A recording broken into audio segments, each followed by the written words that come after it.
Hello, everybody. Welcome to, I believe this is week 7.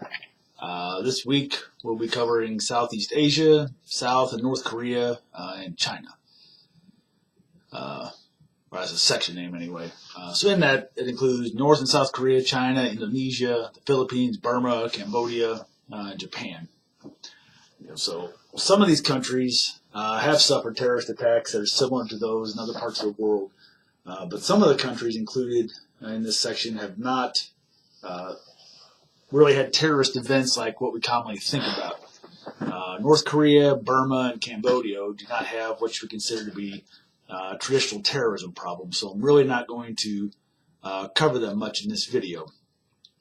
These countries are known for their oppressive governments and are considered to be failed states. So, I mean, there are attacks going on, there's terrible things going on in those countries, but it's really not terrorism like what we've been talking about in class. If you're not familiar with the history or problems associated with those countries, certainly be a good idea to read those sections, but their issues are much more closely aligned with government-imposed human rights violations than really terrorism as we think of it. South Korea provides an interesting comparison to North Korea, but they don't really have a history of terrorism either. And then there's China. China also doesn't have a terrorism problem as we normally consider terrorism. China's government also oppresses its people. They imprison those that they deem to be problematic. But they're different from North Korea because China is obviously not a failed state. China is really doing quite well economically, but and doing pretty well internationally aside from their human rights violations. So we're not really going to talk about those much in this video. So we are going to focus on Indonesia, the Philippines, and Japan. So first, Indonesia. So Indonesia has quite a few problems, as you'll see in the book. Two of the main ones are natural disasters and terrorism. It seems like they're very prone to having tsunamis in Indonesia, but we're going to focus on the terrorism, of course. So from like 1970 to like 2007, there were about 420 attacks in Indonesia, and the Free Aceh movement was responsible for about 113 of those. But back in about 2005, the Indonesian government signed a peace deal with Free Aceh, and that ended the attacks. So the other main group that's perpetrated terrorist attacks there is Jemaah Islamiyah, and they've carried out 11 attacks, and they've killed about 265 people in those attacks. The most well-known attack, which I'm sure several of you have heard about, was the Bali nightclub attack, and that resulted in 202 deaths and 150 injuries. This group was founded in the early 90s, and they use a loose cellular structure, which works out really good because in Southeast Asia there's lots of islands and there's various regions, so they can spread out and operate, where it's hard to detect them using that structure. Their goal is to make Southeast Asia an Islamic caliphate that really doesn't have any borders. They want it to be just one big Islamic caliphate. They do use the islands as places to find refuge. They use them for refitting. They use them for training. There are literally thousands of islands in this area. So the Indonesian government itself has been pretty good at dealing with terrorism and doing what they can to prevent terrorism and reduce terrorism. And some of the leaders of Jemaah Islamiyah have been sent to prison. But before one of their leaders went to prison, they formed an offshoot group, and that offshoot group has continued to cause problems. But Indonesia has passed some legislation that's hampered terrorist organizations. But there's also one more group that's also trying to turn Indonesia into an Islamic theocracy, and that's the Islam Defenders Front. And they've attacked various groups, pretty much anybody and anything that they view as being against Sharia law, so Jews, Buddhists, Christians, nightclubs, a variety of different people and places they focused on as well. So because there's all these islands, there's all this open maritime space, and all these islands that nobody's really on. So they're very hard to police. They're very hard to get a handle on, especially when you're talking about these terrorist groups trying to find a place of refuge. So Indonesia is joined with other countries, including the Philippines, to try and get control of these various islands and open ocean spaces where there's terrorists, pirates, smugglers, and criminals and other whoever's that are using them for refuge to evade authorities. All right, so now the Philippines. Philippines have been dealing with terrorists for a long time, essentially since they gained independence in 1946. Abu Sayyaf, the Moro National Liberation Front, the Moro Islamic Liberation Front, and the Communist Party of the Philippines and their military arm, the New People's Army, are the main groups that have been operating in the Philippines. Abu Sayyaf is probably the most violent group. They're affiliated with Al-Qaeda, and they were founded in around 1991. They do stuff like bombings, assassinations, and kidnappings.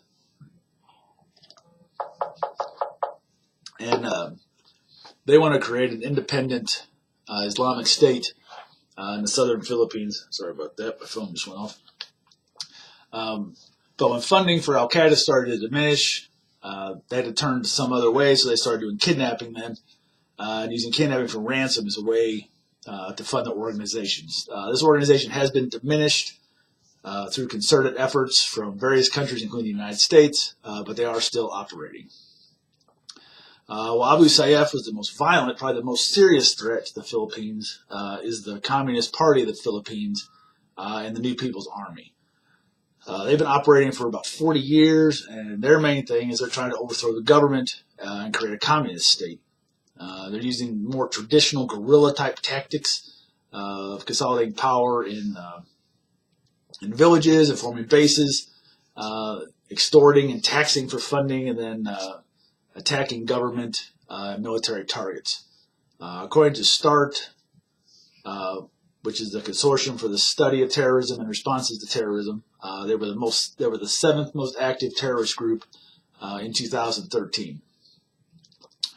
All right, so then you have the Muslim National Liberation Front. It was founded in the 70s, and their big thing was they wanted autonomy for islands and provinces that were predominantly Muslim.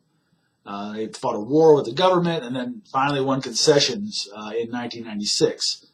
But like most times, when groups win concessions, there's going to be some that are not happy with the concessions that they won. So a new group formed. They were all people that were unhappy with the agreement that was reached with the government, and they were the Muslim Islamic Liberation Front. They're more militant than the National Liberation Front, and they actually formed an agreement with Jamaat Islamiyah to train members, and then in return they would offer them refuge if they needed it. They fought with the government for about 15 more years, but they've been in peace talks for some time now. So that's the Philippines. All right, and finally Japan. Japan's got an interesting history, but they've been suffering terrorist attacks since about the 70s when the Japanese Red Army was founded. This Japanese Red Army joined forces with Palestinian terrorist groups and did commit a few attacks. They hijacked a plane that they landed in North Korea. They killed some people at the Tel Aviv airport and stormed the French embassy at The Hague. In 2000, the leader was arrested and sentenced to prison. But this group was kind of a watershed moment for the Japanese government. They caused the Japanese government to view terrorism more as an international problem rather than one that they could just deal with locally with their police. The next big group committed terror in Japan was Aum Shinrikyo.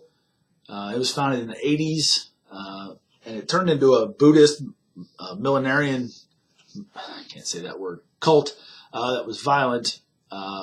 They tried to participate in politics to a degree, and they became pretty involved in biological and chemical weapons.